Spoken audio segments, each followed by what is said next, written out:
मैं यहाँ पर संविधान की अच्छाइयां गिनाने नहीं जाऊंगा, क्योंकि मुझे लगता है कि संविधान कितना भी अच्छा क्यों ना हो, वह अंततः बुरा साबित होगा अगर उसे इस्तेमाल में लाने वाले लोग बुरे होंगे, और संविधान कितना भी बुरा क्यों ना हो, वह अंततः अच्छा साबित होगा अगर उसे इस्तेमाल में लाने वाले लोग अच्छे होंगे।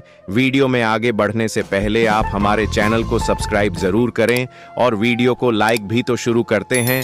विश्व के सबसे बड़े लिखित संविधान के रचयिता डॉक्टर भीमराव अंबेडकर, जिन्हें अपने बचपन में घोर जातिवाद का सामना करना पड़ा, अपने स्कूल में उच्च वर्ग के विद्यार्थियों से दूर जमीन पर बैठकर पढ़ना पड़ता था, जिनके अपने बाल अपनी बड़ी बहन से कटवाने पड़ते थे, क्योंकि गांव का कोई नाई इन्हें हाथ लगाकर दूषित नहीं होना चाहता था, और जिन्हें समाज की इस घिनौनी विचारधारा की वजह से अपना सरनेम सकपाल से बदलकर अंबेडकर करना पड़ा था। फिर भी वो इतनी शिक्षा प्राप्त कर चुके थे कि उन्हें भारत का सबसे ज्यादा पढ़ा लिखा व्यक्ति माने जाने लगा। कैसे उन्होंने अपने लोगों के हक के लिए दशकों तक आवाज उठाई, क्यों बाबा साहेब अपनी सेहत पर ध्यान ना देकर भारत के महान संविधान की रचना कर रहे थे, और आखिर में तो वह अपना धर्म ही बदल बैठे, जो बौद्ध धर्म अपनाया। और इस धर्म को अपनाते वक्त उन्होंने कौन सी 22 प्रतिज्ञाएं ली थीं जिन पर काफी विवाद हुआ था। आज जानेंगे बाबा साहब भीमराव अंबेडकर के जीवन से जुड़ी ऐसी कुछ अनसुनी अनकही बातें। लेकिन उसके पहले नए दर्शक जल्दी से चैनल को सब्सक्राइब कर दीजिए।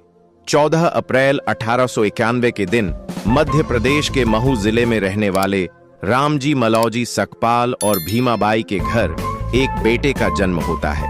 मां भीमाबाई अपने बेटे का नाम भीमराव रखती हैं, जो अपने माता पिता की 13वीं संतान थे।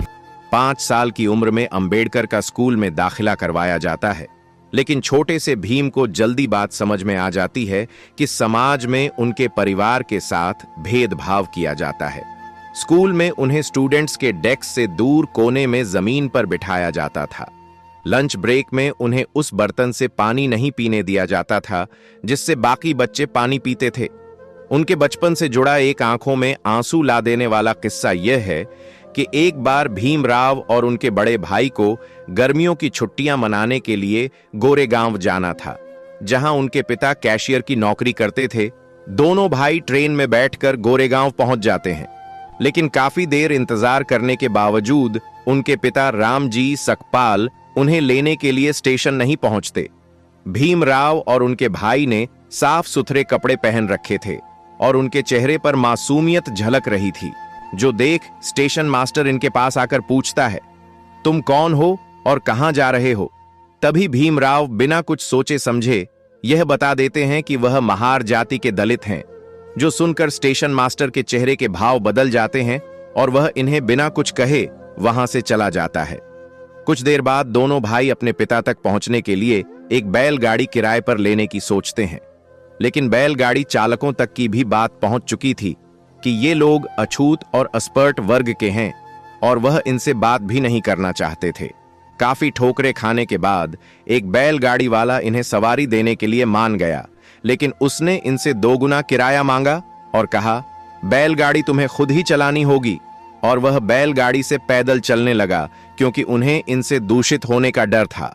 यह घटना भीम के दिमाग पर काफी गहरा प्रभाव डालती है, जिसके बाद उनका ध्यान हर उस घटना पर जाने लगता है जिसमें उन्हें लोगों ने अलग और अछूत महसूस करवाया था।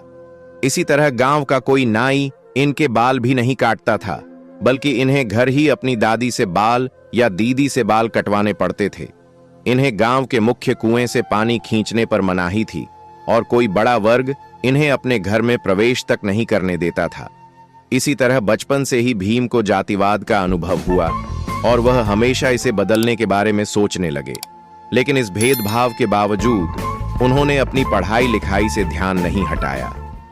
भीमराव की किस्मत कुछ मायनों में अच्छी भी थी, जैसे कि स्कूल में कृष्णजी केशव अंबेडकर नाम के टीचर थे, जो ऊंची जाति के होने के बावजूद भीमराव को पसंद करते थे और उन्होंने ही भीमराव सकपाल को अपनी सरनेम देकर भीमराव अंबेडकर बनाया था, ताकि उच्च शिक्षा के दौरान उनके साथ भेदभाव ना हो। साथ ही पिता रामजी जी मालोजी सकपाल बेटे भीमराव को अच्छी शिक्षा दिलवाने के लिए मुंबई ले आए। अब यह शहर तो बहुत ही आधुनिक था, लेकिन यहां भी दलितों के प्रति लोगों की सोच उतनी ही छोटी थी। इसलिए जब भी भीमराव अंबेडकर की असली पहचान सामने आती, उन्हें जातिवाद का सामना करना पड़ता। खैर, पढ़ाई में ध्यान देते हुए उन्होंने 17 साल की उम्र में मैट्रिक की परीक्षा पास कर ली। अपने समुदाय में मैट्रिक पास करने वाले वो पहले इंसान थे। इसी साल भीमराव की शादी रामाबाई से करवा दी गई, मगर शादी के बाद भी भीम ने पढ़ाई जारी रखी और अगली इंटरमीडिएट परीक्षा डिस्टिंक्शन के साथ पास की। लेकिन अब उन्हें आगे पढ़ने के लिए उनके पिता के पास पैसे नहीं थे। लेकिन वह कहते हैं ना, जहां चाह होती है वहां राह होती है। और भीमराव अंबेडकर के जीवन में चमत्कारिक घटनाओं का घटना शुरू हो गया। आपको बता दें कि जब बड़ोदरा के महाराज ने उन्हें पढ़ने के लिए स्कॉलरशिप दी, जिससे उन्होंने न सिर्फ बीए की पढ़ाई पूरी की, बल्कि 1913 में उन्होंने ने अमेरिका जाकर यूनिवर्सिटी ऑफ कोलंबिया से मास्टर्स में दाखिला लिया। 2 साल में उन्होंने एमए की पढ़ाई पूरी की और अगले ही साल अपनी पीएचडी थीसिस भी पूरी कर ली। जिसके बाद भीमराव लंदन चले गए, जहां उन्होंने London school of economics join किया। लेकिन स्कॉलरशिप पूरी हो जाने की वजह से वह अपनी पढ़ाई पूरी नहीं कर पाए और बड़ौदा वापस लौट आए, जहां उन्होंने सिविल ऑफिसर का पद हासिल कर लिया। लेकिन यहां भी जातिवाद ने उनका पीछा नहीं छोड़ा और भेदभाव के चलते उन्होंने नौकरी छोड़ दी। 1918 में भीमराव बॉम्बे के सिडेनहैम कॉलेज में लेक्चरर बने। साथ ही उन्होंने दलितों की आवाज दुनिया तक पहुंचाने के लिए मराठी अखबार मुखनायक की भी शुरुआत की, क्योंकि अपने धर्म की वजह से वो इतनी ठोकरें खा चुके थे कि अब उन्हें समझ आ रहा था कि अब अपना हक पाने के लिए उन्हें आवाज उठानी पड़ेगी। इसी बीच कुछ समय लंदन जाकर उन्होंने वकालत में अपनी पढ़ाई पूरी कर ली थी।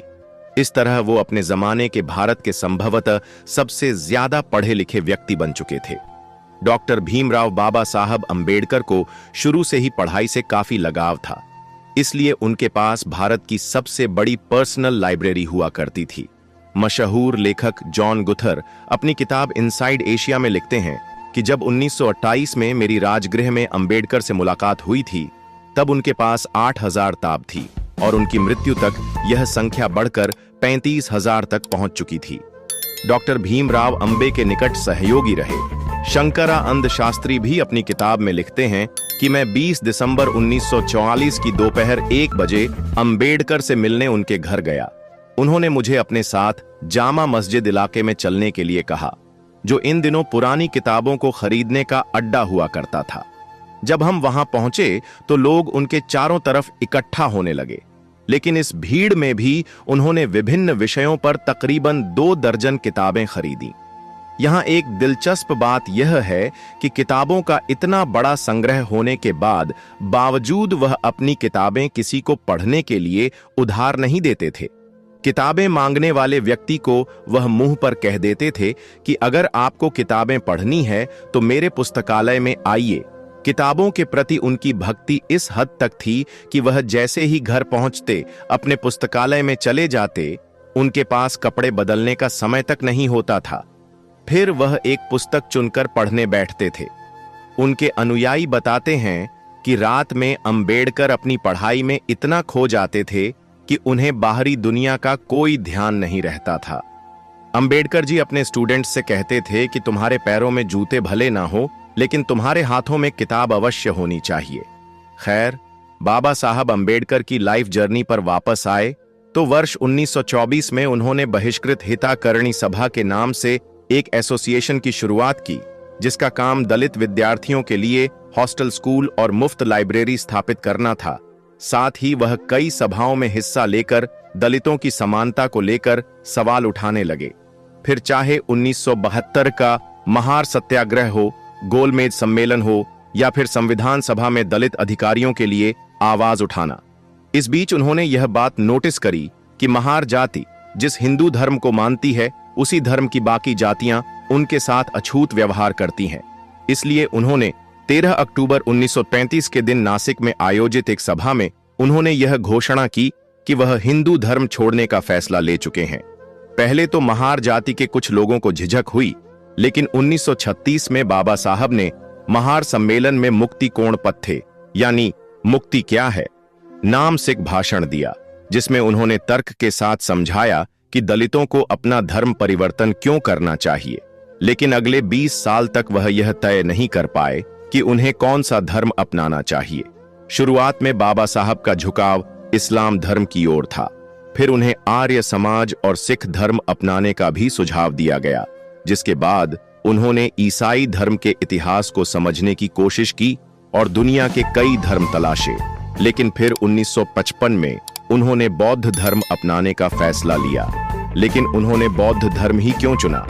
तो इस सवाल का जवाब उन्होंने खुद अपने article Buddha and the future of his religion में दिया है, जिसमें उन्होंने लिखा है कि हिंदू, ईसाई, इस्लाम और बुद्ध धर्म की गहरी तुलना करने के बाद कहा कि बुद्ध किसी ईश्वर के पुत्र, पैगंबर या खुद ईश्वर नहीं, बल्कि एक इंसान होने का दावा करते हैं।